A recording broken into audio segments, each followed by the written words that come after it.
주님의 자녀로 사느라고 수고 많이 하셨습니다. 여러분 서로 바라보면서 수고하셨습니다. 격려에 있는 수고를 맞춰주세요. 네, 수고하셨어요. 수고하셨습니다. 일상의 우리의 삶 가운데서 하나님의 자녀로 살아간다는 게 여러분 그닥 간단한 문제가 아닙니다. 여러분 어떤 분은 사느라고 힘드신 분들이 있으시죠? 너무너무 힘드신 분들이 있었죠. 이 자리에 교회까지 나오기까지도 힘들어하는 사람도 있어요. 있으시죠? 주님이 아실까요? 모르실까요? 우리를 잘 아실 거예요. 여러분 그럼에도 불구하고 이 예배 자리에 우선순위로 나오신 여러분들 축복합니다. 아멘. 그런 여러분에게 주님께서 합당한 말씀으로 허락하실 줄 믿습니다. 아멘. 지난 화요일에 새벽 기도를 제가 드리는데 하나님 제가 우리 성도들에게 무슨 말씀을 같이 나누면 좋겠습니까? 한 일주일 동안 살면서 참 여러 가지 복잡하고 어렵고 많은 생각들이 있는데 이들을 어떻게 주님의 말씀으로 유일할 수 있죠? 근데 화요일 새벽에 한참 기도하다가 문득 말씀을 주셨어요. 아, 이 말씀인가? 그 마음을 가지고서 생각 중에 있는데 그날 화요일 날 여기 통합 측 중심으로 해외 한인 장로교회가 여기에 있습니다. 장로 교단이 하나 있어요. 거기에 속한 사람들이 중심으로 한 세미나를 열었는데 저를 초대했어요. 초교파로 초대한 거죠. 근데 그 목사님이 포항 중앙교회라고 하더라고요. 서임중 목사님이라는 분이에요. 은퇴 목사님이셨어요. 연세가 77세셨어요. 근데 뭐 정정하세요. 뭐. 근데 그 목사님 중심으로 말씀을 이렇게 세미나를 하는데 90분 정도 이루어지는데 제목이 그거였어요. 지도자입니까? 지도자인가? 당신은 지도자인가? 제목이 좀 제가 딱 끌렸어요. 그 은퇴하신 목사님들에게는 여러분 유난히 지혜가 있습니다. 그들이 성공을 하셨던 분이니까. 여러분 이게 말이 맨 처음 부임하실 때 200~300명 되는 교회 성도였대요. 그것도 엄청난데 이분이 목회하시면서 8,000명까지 교회가 갔답니다. 대형 교회죠. 그렇기에는 무슨 이유가 있을 거 아니에요. 그분의 말씀을 귀담아 듣기 위해서 저는 집중했습니다. 목사님이 강단에 올라오셨어요. 올라오셔서 말씀하시는 게 자 우리 같이 말씀 보겠습니다 그러는 거예요. 말씀 보겠습니다 딱 그럴 때 제가 약간 좀 엉뚱한 구석이 있거든요. 딱 그러는데 갑자기 제가 속으로 요한복음? 제가 생각한 거예요. 속으로. 근데 이분이 갑자기 요한복음 딱 진짜 말씀하시는 거예요. 이게 되나? 그래서 제가 또 속으로 약간 흡졸했어요. 이번에는 혹시 10장? 맞을까요? 틀렸을까요? 맞췄어요. 10장 그러시는 거예요. 엄마 이게 무슨 일이야? 그래서 이게 그러고 나서 목사님 연세가 드시니까 절수를 말하는 데는 시간이 좀 걸리는 거예요. 그런데 그동안 저는 딱 약간 이걸 좀 용기를 내서 이제는 주위에 몇몇 사람이 들을 수 있을 정도의 소리로 제가 10절 이렇게 말을 했어요. 맞았을까요? 틀렸을까요? 정확하지 않았어요. 7절부터 읽으시더라고요. 오늘 7절부터 읽으신 거예요. 어디까지요? 15절까지 읽었어요. 근데 저는 오늘 7절부터 14절까지 읽었어요. 근데 저는 주님께 응답받았던 성경 구절이 뭐였냐면 10장 10절이었거든요. 아멘 할렐루야. 저는 딱 곧바로 받았죠. 아, 하나님 우리에게 말씀하신 게 맞다 이거. 주신 게 맞네. 컨펌을 받은 거예요. 10장 10절이요. 여러분 말씀으로 성공적인 그 목회를 감당하셨던 분이잖아요. 한마디 건지자 한마디를 잡자고 제가 집중해서 나갔어요. 근데 목사님이 90분이니까 얼마나 말을 했겠어요. 근데 그 중에 저는 제 내리에 꽂히듯이 주신 메시지가 하나 있습니다. 설교란 무엇인가에 대해서 말씀하신 거예요. 설교란 무엇인가? 목사님이 잘 들으세요. 설교란 뭐죠? 했을 때 이 목사님이 말하는 핵심은 무슨 소극적, 적극적, 무슨 어쩌고 쩍쩍 하지 말아라. 성도들 그거 별로 귀에 안 박힌다. 뭐 유명한 사람의 이름의 말을 하면서 뭐 그 사람이 말을 하고 그것보다 더 중요한 말이 있어. 그것은 무슨 자기가 잘했던 거 성공담 얘기하지 말라는 거예요. 그럼 뭐 하냐고요? 여러분 중요한 게 있습니다. 하나님의 마음을 전하라는 거예요. 하나님의 마음을 전해주래요. 성경에서 말하는 하나님의 마음을 전해주면 된대요. 그러면 설교가 너무 쉽대요. 그 말 딱 들어보니까 갑자기 제가 쉬워졌어요. 그렇지, 하나님의 마음이 뭐지? 여러분, 하나님의 마음이 뭘까요? 하나님은 우리를 위로하는 거잖아요. 우리를 격려하는 거고 품어주고 우리를 구원하시는 거잖아요. 그렇게 딱 바꾸니까 너무 설교가 쉬워졌어요.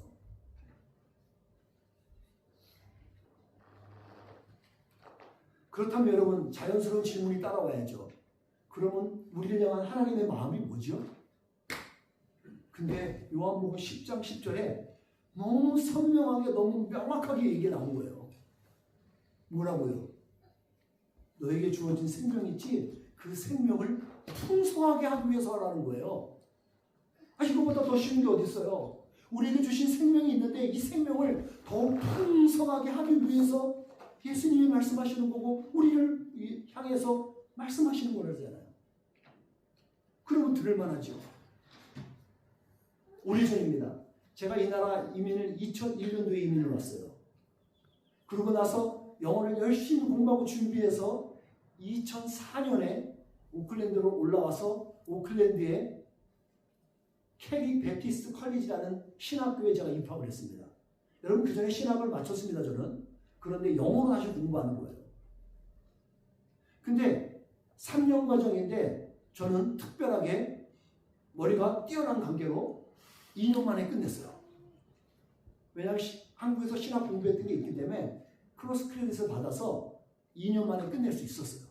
단 영어는 빡셌습니다. 너무 힘들었어요. 근데 그 2년 과정 중에 매 주마다 채플 시간이 있게 되는데 이 채플 시간에 특별히 기억나는 한 분의 목사님이 있었어요. 이 목사님이 은퇴하신 목사님이에요. 한 교회에서 성공적인 교회를, 오클랜드였어요. 지금 제가 윈저파크 교회 아닌가 싶기도 하고 큰 교회 중에 하나인데 그 교회에서 목회하시다가 은퇴하는데 거의 35년, 거의 40년을 목회하시고 성공적으로 은퇴하신 거예요. 그분이 말씀하셨던 말씀이 전 유난히 기억이 나요.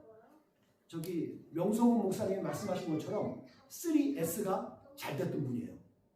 심플한 설교를 하시는데 심플했어요. 숏했어요. 그리고 스마일했어요. 저도 이 설교를 이제 앞으로 추가할 거예요. 이제 짧으면 은혜가 돼요. 네. 설교는 짧으면 설교가 돼요. 네. 이분이 그렇게 설교하셔갖고 약 20분만 설교 끝내시더라고요. 그러고 나서 우리 학생들과 질의응답식이 있었어요. 한 제가 기억하기에는 4개나 5개를 질문하는데 되게 꽂히듯이 들렸던 말 하나는 뭐냐면 목사님이 그렇게 오랫동안 목회하시면서 가장 힘들었던 게 뭐였습니까? 물어본 거예요. 이렇게 했는데 진짜 지금처럼 거의 7, 8초, 10초 동안 말씀 없다가 잠깐 생각하시는 거예요. 그러더니 말씀하시는 거예요.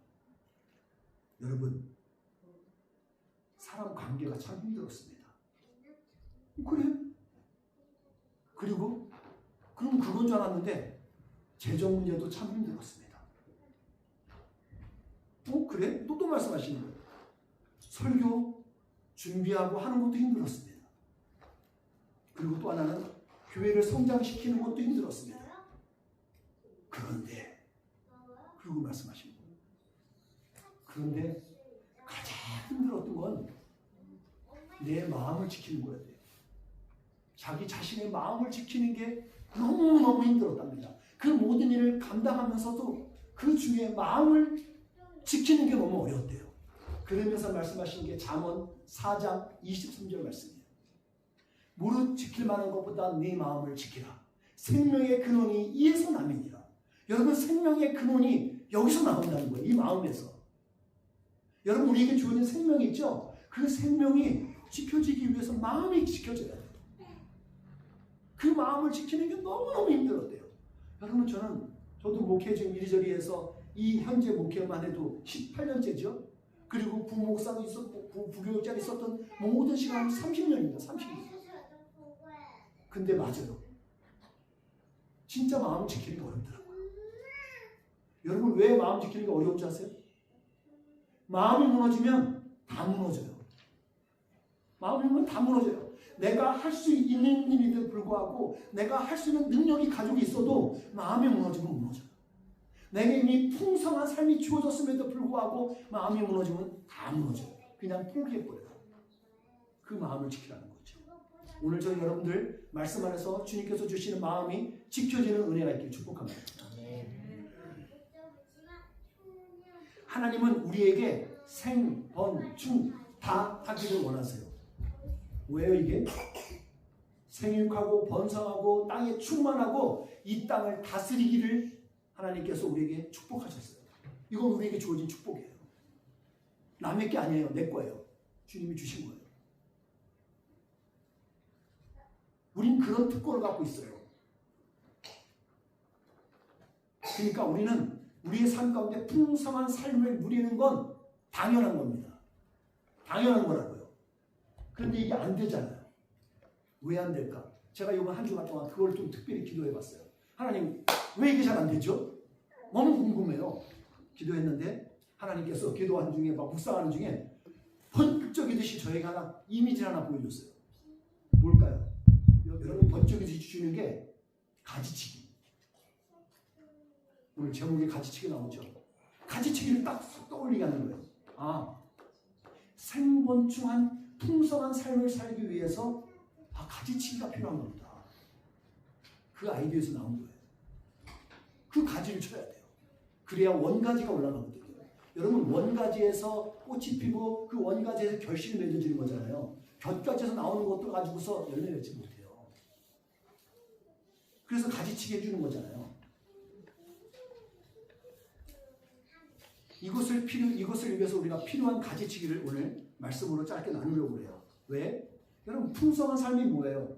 그게 다시 다른 말로 하면 행복한 삶이거든요. 행복한 삶은 어떻게 살 건데요?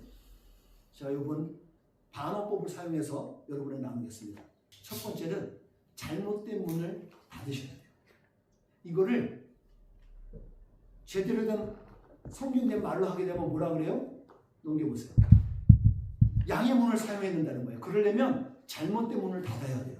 왜? 우리는 잘못된 문이 많거든요. 여러분 잘못된 문 인정하세요? 잘못된 문, 거짓된 문이 우리에게 막 들어와요. 뭐 인터넷으로 들어오기도 하고 유튜브로 통해서 들어오고 주위에 있는 사람을 통해서 막 들어와요. 닫아야 돼요. 10장 10절에 나오죠. 도둑의 목적은 뭐라고요? 훔치고 죽이고 파괴하는 거예요. 거짓 사도, 거짓 선지자들이 결국 늑대가 이 역할을 하는 거거든요. 닫아야 돼요. 여러분 알죠? 유혹하고 미혹하는 것들은 그 길은 되게 쉬워요. 보기에 되게 넓어요. 그리고 간편해요. 근데 왜 그러냐면 거기는 늑대가 입을 쩍 벌리고 기다리고 있는 곳이에요. 거기 가면 그냥 딱 늑대 입에 뚝 들어가는 거죠. 도둑이 만든 문은 정문이 아니에요. 양의 문이 아니라고요. 그 문은 우리가 유혹받으면 안 되는 거예요. 여러분 제가 1985년도에 고등학생이었습니다. 저희 집이 2층 집이었는데 지하도 있었고 그런데 제가 1층에 살았어요. 도둑이 어디를 통해 들어오게요? 정문을 통해 들어옵니다. 손 들어보세요. 없죠?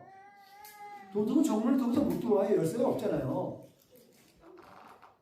어디를 통해요? 일단 담을 넘어요. 담을 넘고 와서 창문을 통해 들어옵니다. 여름이었는데 저희 집에 저희 누나하고 제 동생이 한 방 조그만 방에 같이 쓰고 있었어요. 그 방에 창문을 열어두고 있었는데 그 옆에가 2층으로 올라가는 계단이 있거든요. 얼마나 쉬워요? 담 놓고 계단 올라가다 거기서 쏙 들어오면 되는데 도둑이 들어와서 저희 방이 4개가 있었는데 전부 훑었어요. 근데 마지막에 훑었는데 저희 큰형 방, 형님 분가이가 거기 방이 있었는데 그 방에 들어왔어요. 여러분 그 도둑 어떻게 된 줄 아세요? 저희 큰형이 농아예요, 농아. 못 들어요. 못 듣기 때문에 감각기관이 되게 좋아요. 귀는 못 듣지만 눈하고 되게 좋아요. 근데 이 도둑이 어떻게 거기 그 방에 살짝 들어가 뭐 했다가 형이 갑자기 소리를, 여러분 농아들이 소리를 지르면요 괴성이 들려요. 못 들어봤죠 여러분들은? 전 자주 들었어요. 근데 우리 형님 직업이 목수였어요. 방에 연장들이 몇 개 있어요. 그 사람 어떻게 죽을 뻔한 줄 아세요? 톱에 쓸려 죽을 뻔했어요. 톱을 들고 막 쫓아가니까 화들그레고 막 도망갔어요. 다시 못 오죠. 여러분 도둑이 그렇게 해서 성공한다고 쳐도요, 여러분 그게 풍성한 삶이 이루어지겠어요? 여러분 중에 도둑질해 갖고 풍성한 삶 되는 사람 있어요? 끼껏해 마지막 결국은 감방에 들어가요. 그리고 그렇게 번 돈이요 헝청헝청 났어서 안 돼요. 풍성한 삶이 안 됩니다. 여러분 기억하세요. 양의 문은 넓지 않습니다. 양의 문은 좁아요. 왜? 목자가 양들을 탁탁 보면서 둘러보아야 되거든요. 또 하나는 그 문을 통해서 늑대나 혹시 또 포식자인 누군가가 들락날락 거 막아야 되거든요. 그래서 좁아요. 그래서. 근데 우리는 양의 문을 통과하고 다니는 게 너무 지루하잖아요. 여러분 일상에 맨날 이렇게 똑같은 거 살아가면 지루하지 않아요? 저 지루할 때 있던데. 지루하죠? 여러분 근데 그거 아세요? 저 선배 목사님하고 이게 얘기 나누다가 야, 천국은 지루할 것 같다 그랬어요. 여기 큰 교회 목사님이세요. 천국은 지루할 것 같다는 거예요. 무슨 맥락에서 그럴까요? 천국은 맨날 똑같은 게 반복될 거예요. 여러분 일상도 맨날 반복되잖아요. 여러분 익사이팅하고 막 뭔가 좀 롤러코스터가 막 있고 그런 인생 살고 싶으세요? 주님께 구해보세요 한번. 하나님 응답해 주실 겁니다. 근데 여러분 좀 권하진 않아요. 여러분 그냥 일상 평범하게 살다가 사는 게 낫지 않을까요? 왜 꼭 다치고 나서 감사를 해야 돼요? 왜?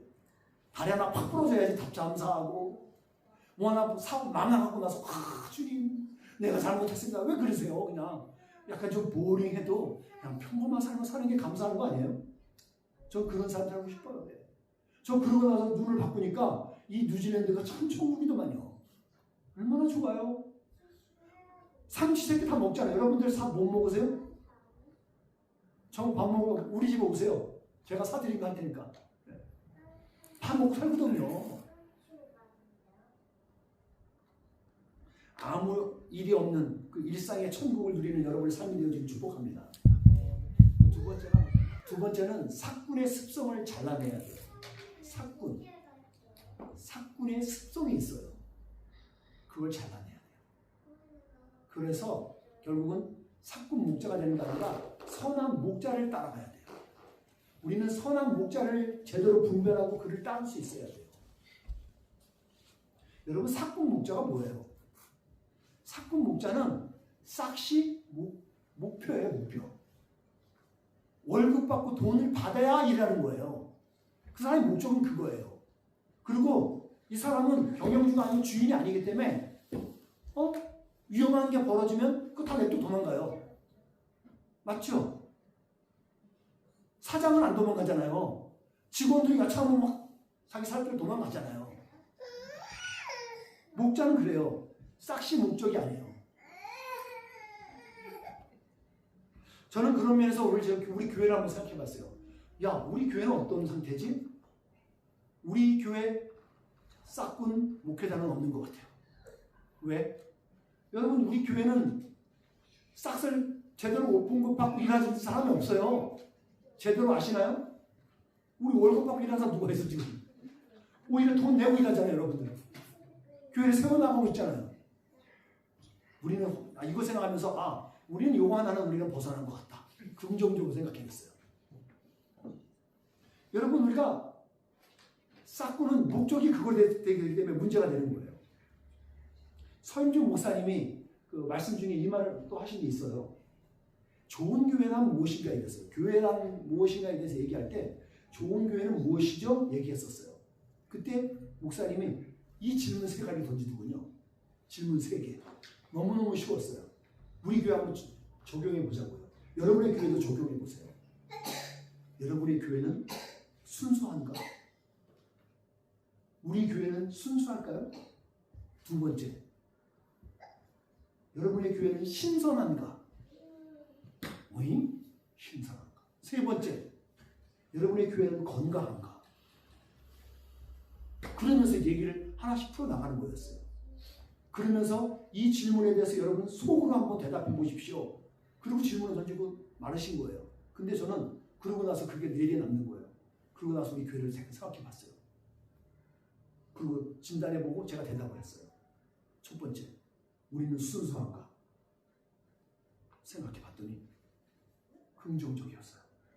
우리 교회는 순수한 것 같아요. 왜? 일단 확신한 건 불순하지 않아요. 우리 교회 성도들은 불순하지 않아요. 불순하면 이 교회 나올 수가 없어요. 이 조그만 교회에서 조그만 공동체에 와서 뭘 얻을 게 있다고 여기 와서 왔을 게 있죠. 아, 이건 확실하다. 이건 확실하다. 불순하진 않아. 그러면 순수한 게 뭔가? 아니, 교회에서도 헌신을 해가면서 교회를 세우고 있잖아요. 순수하지 않으면 이게 안 돼요. 맞지 않나요? 저만 그렇게 생각해요? 순수해요. 전 순수한 것 같습니다. 그리고 또 하나는 신선한가? 요건 지금 생각이 좀 들더라고요. 신선한가? 프레시한 게 요건 좀 생각이 들었어요. 왜? 우리는 신선하기 전에 썰렁하거든. 사람이 없으니까 좀 썰렁하잖아. 이건 우리가 돌파해야 되겠더라고요. 이건 우리가 돌파해야 돼. 이게 썰렁한 거 극복해야 신선한 게 우리에게 오는 거거든요. 맞죠? 우리 이것을 우리가 돌파해야 돼요. 할 거예요, 이제. 그리고 마지막으로 건강한가? 전 성경적으로 볼 때 우리 교회는 건강합니다. 왜? 진리가 자유케 하는 일이 우리 가운데 있으니까. 여러분, 우리가 교회 올 때 왜 안 나오세요? 안 나오면 여러분 심판 받습니까? 제가 뭐 그런 말을 합니까? 뭐 합니까? 아무 말도 안 해요. 저는 무슨 일 있었군요. 그러고 말아요. 그렇군요. 여러분, 제가 방관하는 게 아니에요. 우리는 이단이 아니잖아요. 여러분, 이단이나 사이비 종교는 여러분 딱 데려오면 고립시켜요. 딱 고립시켜갖고 딱 밀착시켜서 이단 사상을 가르치거든요. 우리는 그런 교회가 아니세요. 자유롭게 신앙생활 할 수 있어야죠. 교회는 그런 곳이에요. 건강해야 돼요. 그리고 영적으로 건강하고 생각적으로도 건전하고 건강해야 되는 거예요. 저는 이런 부분에서 우리 교회는 지금 준비되고 있는 거예요. 이번 1월 달부터 6월 달 한 6개월 동안 우리 교회는 이 단계를 준비된 것 같습니다. 주님께서 그냥 주신 마음이에요. 감동이에요. 이제 준비됐어. 이제 세워가자고 하시는 것 같습니다. 아마 세우실 거예요. 이제 세워나가실 거예요. 채워질 겁니다. 이럴 때 아멘 하는 거예요. 아멘. 근데 여러분, 저는 또 하나 각도가 있어요. 우리가 성경을 이 본문을 보면서 수없이 얘기하는 게 뭐냐면 싹군 목자에 대해서 많이 얘기해요. 싹군 습성을 제가 버려야 된다 했잖아요. 근데 싹군 습성을 가진 성도도 있다는 거예요. 싹군 습성을 가진 성도도 이 것을 버려야 돼요. 잘라내야 돼요. 싹군을 가지고 있는 성도는 어떻게 생각할 수 있어요? 이 사람들은 어떤 거냐면 교회에 올 때 나는 뭘 얻어야 교회에 오는 거예요. 나에게 뭔가를 축복을 줘야지 교회에 오는 거예요. 안 주면 교회 안 와. 유익을 안 끼쳐? 교회 안 와. 그 유익을 끼쳐야지 교회 오는 거예요. 이거는 영적인 싹군이잖아요. 뭔가를 바라는 거잖아요. 여러분, 그게 비정상은 아닌데 그런 상태에 머무는 사람은 영적인 성장을 거둘 수 없고 풍성한 삶이 이루어지질 않아요. 풍성한 삶이 이룰 수가 없어요. 여러분, 참신함은 뭐냐면 은혜에 감사해서 주님께 이 반응하는 거잖아요. 하나님이 주신 것에 감사해서 예배하고 봉사하고 헌신하는 거잖아요. 그게 참신앙이에요. 진짜 신앙이라고요. 오늘 성경 우리에게 말씀하시는 게 있어요. 진짜와 목자와 양은 서로 잘 안 돼요. 서로 잘 안 돼요. 여러분, 저 얼마큼 알고 계셔요? 저는 여러분 얼마큼 알고 있을까요? 우리가 진지하게 질문해 봐야 되겠죠. 여러분 진짜 믿음으로 살고 진짜 크리스천으로 사는 것이 진짜 믿음이에요. 진짜 크리스천으로 사는 것이. 오늘 성경 우리에게 말하는 게 뭐냐면 핵심적은 이거예요. 예수님께서는 양의 문이 되시고 선한 목자라는 거예요. 그게 오늘 성경 말씀의 골자예요. 여러분 그 예수님을 잘 아시는 주님의 자녀임을 믿습니다. 잘 알고 계시죠? 그 주님. 그 예수님께서 말씀하시잖아요. 요한복음 14장 6절에서 뭐라고 말씀하세요? 내가 곧 길이요 진리요 생명이니 나로 말미암지 않고는 아버지께로 올 자가 없느냐. 예수님이 길이에요. 유일한 길이시고 문이셔요. 그 길만 통한다는 거예요.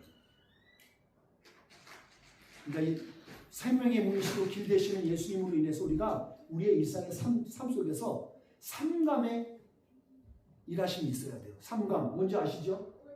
감사, 감탄, 감동이 있어야 된다. 감사할 수 있어요. 명성 목사가 멋지게 말했어요. 하여튼 이 남과 쓰리는 다 뭐가 좋은 게 있는 것 같아요. 감사하는 거예요. 감탄하는 거예요. 그래서 감탄할 줄 알아야 돼요. 그러면 우리의 삶이 풍성해져요. 거기다가 감동까지 돼버리면 여러분 이거 인생이요. 다른 사람까지 막 전염시켜요. 축복을, 감사를. 그거 아셔야 돼요. 감사 한 번 할 때마다 여러분의 삶의 퀄리티가 달라진다는 걸 여러분 인식하셔야 돼요. 여러분 이거 아셔요. 불평할 때마다 지옥이 가까워지는 거예요. 감사할 때마다 천국이 가까워지는 거고. 어렵나요? 여러분 어떤 거 선택하시겠어요? 말이 필요 없죠. 여러분 살기 위해서라도 천국을 경험하기 위해서라도 감사하세요. 그러면 천국이 그냥 다가와요.